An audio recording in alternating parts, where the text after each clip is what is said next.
première chose à faire, c'est quelque chose de simple, c'est on peut participer à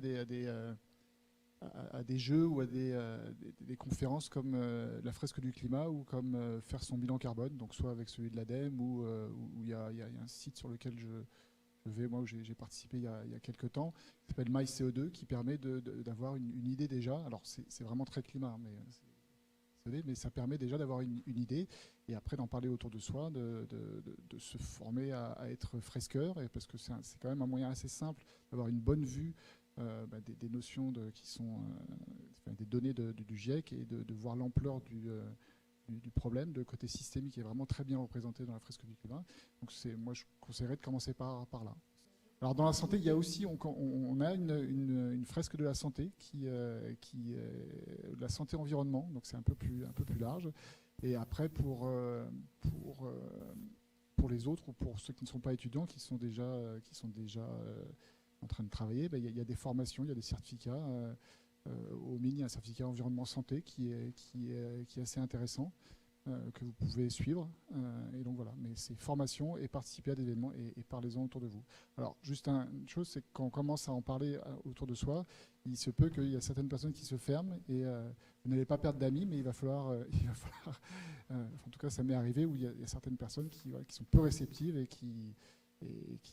oui, ça peut avoir des impacts potentiellement sur vos liens d'amitié, mais il faut y aller. On n'est pas obligé de militer et d'aller marcher dans la rue, on peut simplement comprendre et faire passer le message. Alors, moi, je vous inviterai à ouvrir les rapports du GIEC si vous parlez anglais, mais sinon, il y a de très bons traducteurs en ligne qui permettent de le faire. Il y a une FAQ, Frequently Asked Questions, ou foire aux questions.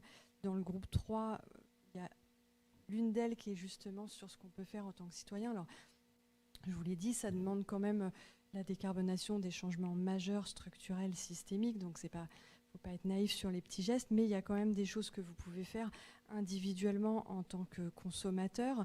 Donc, on en a déjà évoqué certaines. Il y en a une qui est sur le transport, des reports vers les mobilités douces, que ce soit la marche, le vélo, évidemment prendre le train à la place de l'avion, limiter l'avion.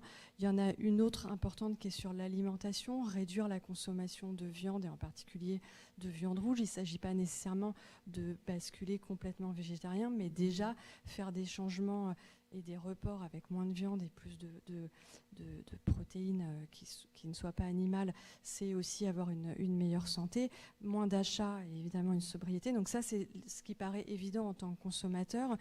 Il y a mener des actions de formation et de sensibilisation autour de vous et vous engager. Et en particulier, ça permet quand même de réduire son éco-anxiété. Il y a toutes sortes d'engagements pour former et pour sensibiliser. Il y a évidemment, en tant que citoyen, vous avez le droit de vote et vous choisissez aussi votre gouvernement ou vos représentants. Et donc là aussi, c'est important d'avoir en tête que si on veut des changements structurels, il faut regarder un petit peu pour qui on vote. Et puis, il y a, pour ceux qui ont la chance d'avoir un petit peu d'argent, il y a où est-ce qu'on met son argent et où est-ce qu'on investit, puisqu'on a encore aujourd'hui en France de nombreuses grandes banques qui affichent qu'elles sont vertes, mais qui ont des investissements qui contribuent au développement d'industries fossiles. Cette notion que quand on s'engage dans cette cause, qui moi me semble juste, on retrouve d'autres gens qui sont animés par les mêmes convictions, par les mêmes peurs, par les mêmes angoisses, et que c'est quelque chose qui peut être rassurant.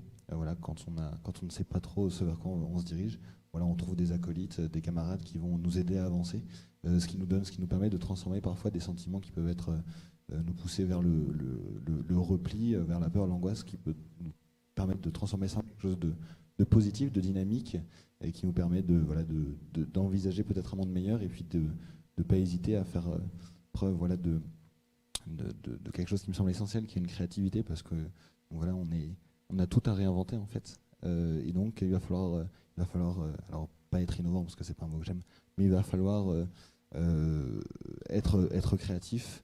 Il va falloir réinventer tout un système, tout un mode de production, toute une économie, toute une société, une organisation sociétale.